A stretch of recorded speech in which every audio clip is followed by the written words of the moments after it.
नमस्कार बच्चों। आज का हमारा जो टॉपिक है वो उच्चारण स्थान है। उच्चारण स्थान क्या होते हैं, कैसे इनको परिभाषित किया जा सकता है। उच्चारण स्थान मुख्य वो अवयव होते हैं जहाँ से वर्णों का उच्चारण किया जाता है, वर्णों को बोला जाता है। मैंने यहाँ पर एक शब्द का उच्चारण किया है, वो कौन सा है? वर्ण। यानी उच्चारण किनका होता है? हमेशा वर्णों का होता है, शब्दों या वाक्यों का नहीं होता है। फिर उच्चारण स्थान होते क्या हैं वो मैंने आपको बताया है, लेकिन कौन कौन से होते हैं? मुख्य रूप से उच्चारण स्थान 6 होते हैं। कंठ, तालु, मूर्धा, दंत, ओष्ठ, नासिका। मुख्य अंदर इनके स्थान कहाँ कहाँ होते हैं? कंठ का सभी को पता है, यहाँ से तालु, कंठ से थोड़ा सा और ऊपर की तरफ चलते हैं तो तालु स्थान आता है। तालु से आगे चलते हैं जहाँ दंत मूल होता है, यानी दांतों की जड़ होती है, वो मूर्धा होती है। दंत, दंत से बाहर ओष्ठ, और ऊपर क्या है? नासिका, अर्थात हमारी नाक। ये 6 मुख्य उच्चारण स्थान होते हैं। तो इनमें हम जब शुरुआत करते हैं कि इनसे बोले जाने वाले वर्ण कौन कौन से हैं, तो उनके लिए जिस प्रकार एक मोतियों को पिरो करके एक धागे के अंदर माला बना दी जाती है, वैसे ही क्या है, किसी भी चीज को आसान बनाने के लिए सूत्रों का प्रयोग किया जाता है, सूत्रों में बांध दिया जाता है। जैसे कंठ का हमारा जो सूत्र है वो क्या है? अकुह विसर्जनीय नाम कंठ है। अकुह विसर्जनीय नाम कंठ है। इसको आपको बोल बोल के भी देखना है। अकुह विसर्जनीय नाम कंठ है।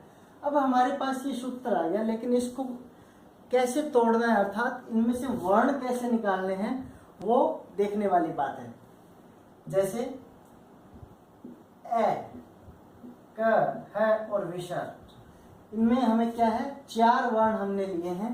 पहला ए है, ऐसे मतलब ए और आ दोनों हैं। कु, इससे कै वर्ग। कै वर्ग के अंदर कौन कौन से वर्ण आते हैं? क, ख, ग, घ और ङ। इसके बाद है और विसर्ग। विसर्ग का उच्चारण भी क्या है के समान किया जाता है। जैसे किसी भी शब्द के साथ आगे अगर विसर्ग लगे हों तो उसको अंतिम जो स्वर होता है उसके अनुसार उच्चारण उसका किया जाता है। जैसे कंठ है, यहाँ पर ए है और ए के साथ विसर्ग है तो कंठ है, यानी सीधे है की आवाज आएगी। यदि यहाँ पर ई होता तो ही की आवाज आती। ए, आ, क, ख, ग, घ, घ, है और विसर्ग, इन सब वर्णों का उच्चारण स्थान क्या होता है? कंठ होता है। और ये वर्ण कहलाते क्या हैं? कंठे। क्या कहलाते हैं? कंठे वर्ण कहलाते हैं, क्योंकि ये कंठ से बोले जाने वाले वर्ण होते हैं। अब ये कंठे कहलाते क्यों हैं? कंठ ही इनका उच्चारण स्थान क्यों है? क्योंकि जब भी हम इन वर्णों को बोलते हैं तो हवा जो है मुख की, वो बिना किसी अवरोध के, बिना कहीं रुकावट के क्या है? सीधी कंठ से बाहर आती है। इसीलिए इनका उच्चारण स्थान क्या होता है? कंठ होता है। इसीलिए इनका उच्चारण स्थान कंठ होता है।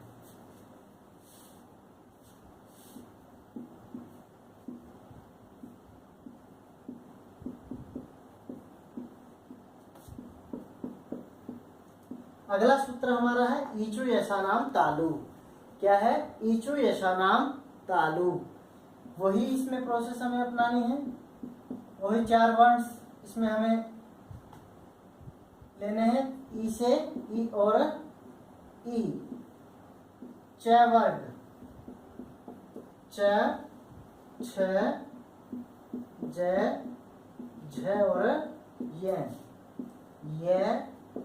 और श। तालु से बोले जाने वाले वर्ण कौन कौन से हैं?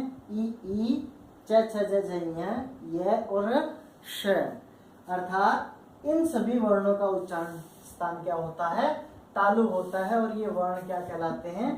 तालव्य वर्ण कहलाते हैं। क्या कहलाते हैं? तालव्य वर्ण कहलाते हैं।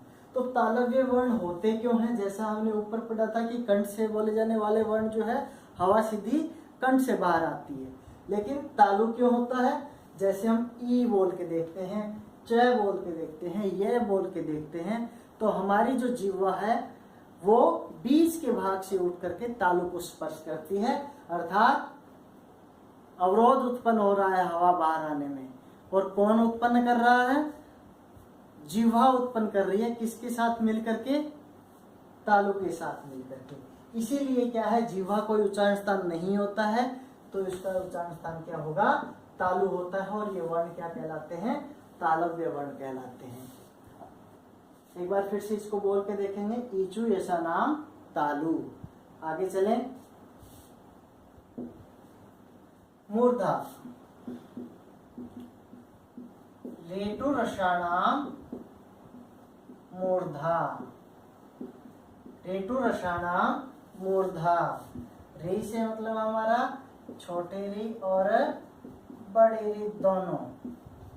ट से ट वर्ग, ट, ठ, ड, ढ और ण, र और श। ये कौन से वर्ण हैं? मूर्धा से बोले जाने वाले वर्ण हैं। कौन कौन से? री, री, ट, ठ, ड, ढ, ण, र और श। ये मूर्धा से बोले जाने वाले वर्ण हैं और क्या कहलाते हैं? मूर्धन्य। क्या कहलाते हैं? मूर्धन्य वर्ण कहलाते। मूर्धा इनका उच्चारण स्थान कैसे है? री, ट, ठ। तो हम ये बोल के देखते हैं तो हमारी जो जिह्वा है उसका अग्रभाग वहां पे स्पर्श करता है जहां तालु की समाप्ति होती है और दांतों का मूल होता है। ठीक है, तो वो स्थान मैंने आपको बताया था कि मूर्धा होता है, इसीलिए उनका उच्चारण स्थान क्या होगा?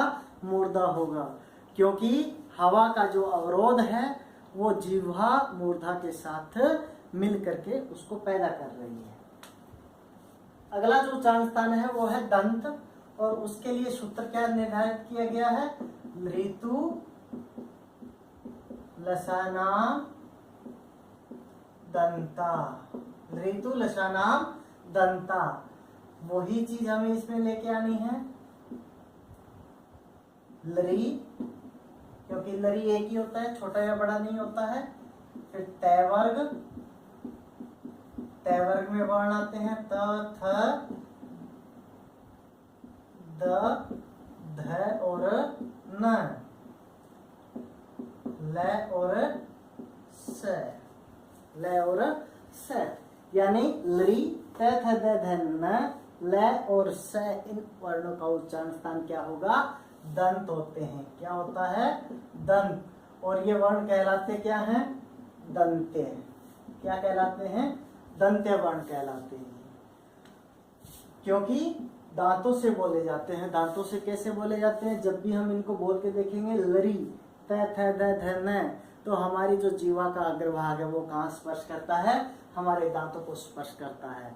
और दांतों को स्पर्श करता है, इसका अर्थ क्या हुआ कि जीवा जो है वो दांतों के साथ स्पर्श करके हवा का अवरोध पैदा कर रही है, इसीलिए इनका उच्चारण स्थान क्या होगा? दंत होता है। तो सूत्र क्या है इसका? ऋतु लसानाम दंता। अगला उच्चारण स्थान क्या है? ओष्ठ। इसके लिए सूत्र होगा उपुप दमानिया नाम ओष्ठो।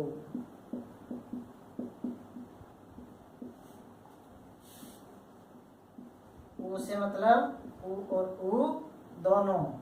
यहाँ क्या है? कुप। इसको अगर हम तोड़ के देखते हैं तो क्या निकलता है इसमें से? पू प्लस ऊ। तो पू से पै वर्ग, यानी पै, फ, ब, भ और म। फिर आगे है उपदमानीय। इसमें हमें केवल तीन ही वर्ण सिलेक्ट करने हैं। उपदमानीय,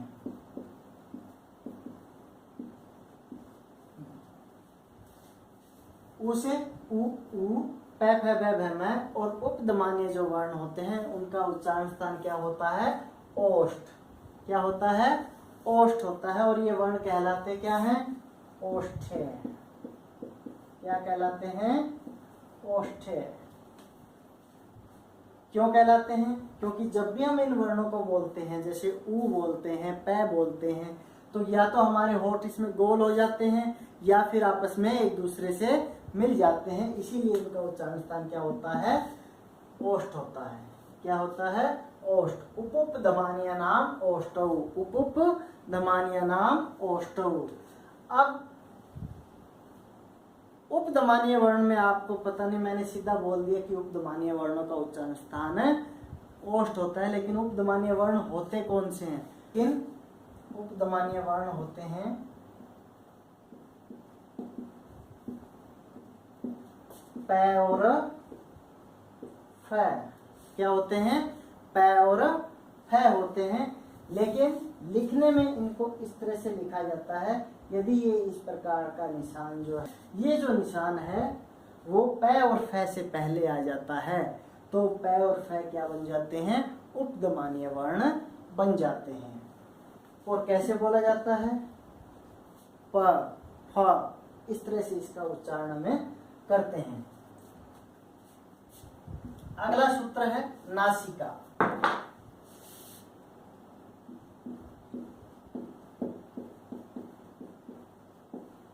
गणना नाम नासिका।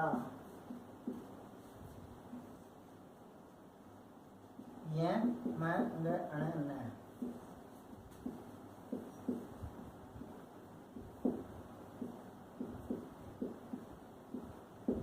अर्थात ये म अण और न यानी पांचों जो वर्ण वर्गों के अंतिम वर्ण होते हैं वो क्या कहलाते हैं?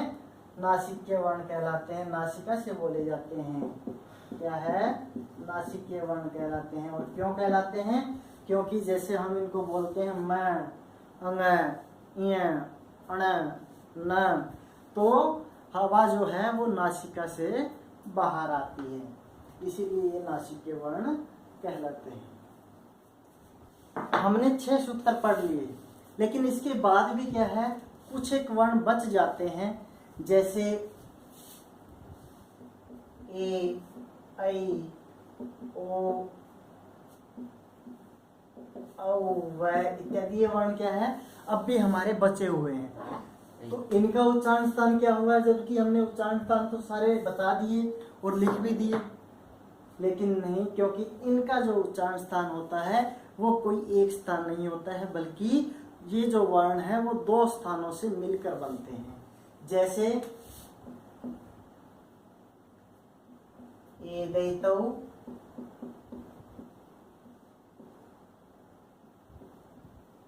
कंठ तालु। ए दैतौ कंठ तालु। ए और ऐ, ए और ऐ, ये जो वर्ण होते हैं दोनों वर्ण क्या कहलाते हैं? कंठ तालु से बोले जाने वाले वर्ण होते हैं। और क्यों होते हैं? क्योंकि जब भी हम ये ए या आई बोलते हैं तो हमने जहां तालु के अंदर जैसे च बोला था तो हमारी जीवा क्या थी? तालु को स्पर्श करके और तुरंत अपने स्थान से हट गई थी। लेकिन जब हम ए या आई बोलते हैं तो हवा कंठ से सीधी बाहर आती है और जीवा हमारी तालु की चिपक के रह जाती है। इसीलिए क्या है, कंठ और तालु दोनों उच्चारण स्थान इनके होते हैं, ए और आई के। इसी प्रकार ओदोतौ कंठोष्टम। ओ और औ, इनका उच्चारण स्थान क्या होता है? कंठोष्ठ। ओ, औ, लेकिन होठों का प्रयोग हो रहा है, लेकिन कंठ से हवा भी क्या है, सीधी बाहर आ रही है। ऊ बोला था या पै बोला था तो उसमें क्या है, होठ जो है हमारे वो अवरोध पूरी तरह से पैदा कर रहे हैं, जबकि यहाँ पर हवा कंठ से बाहर आ रही है और होठ क्या है, केवल गोल होके रह जाते हैं। इसीलिए क्या है, ओ और औ का उच्चारण स्थान कंठोष्ठ होता है। अगला वकारस्य दंतोष्ठम।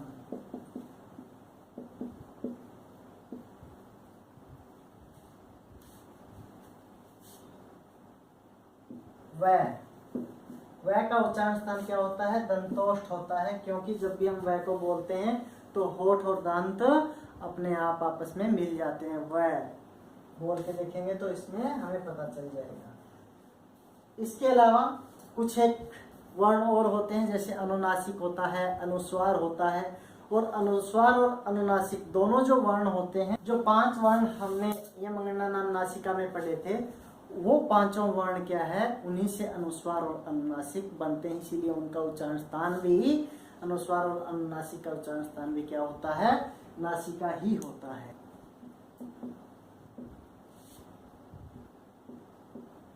सभी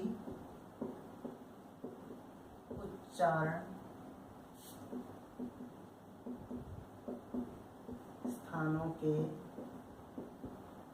नाम लिखो।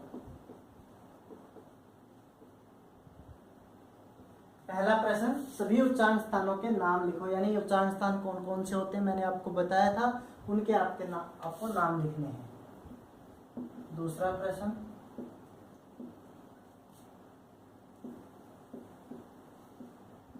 कंठ से बोले जाने वाले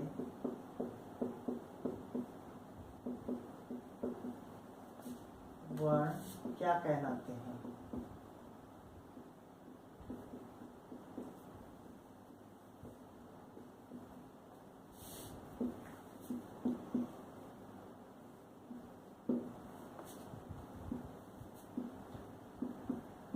मूर्धा और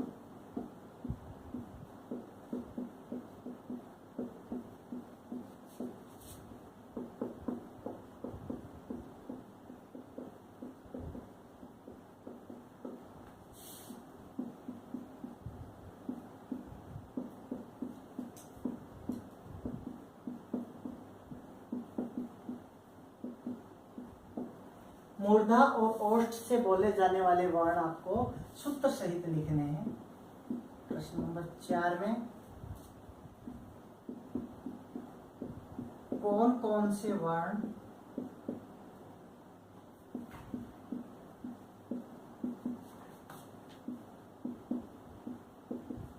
दो स्थानों को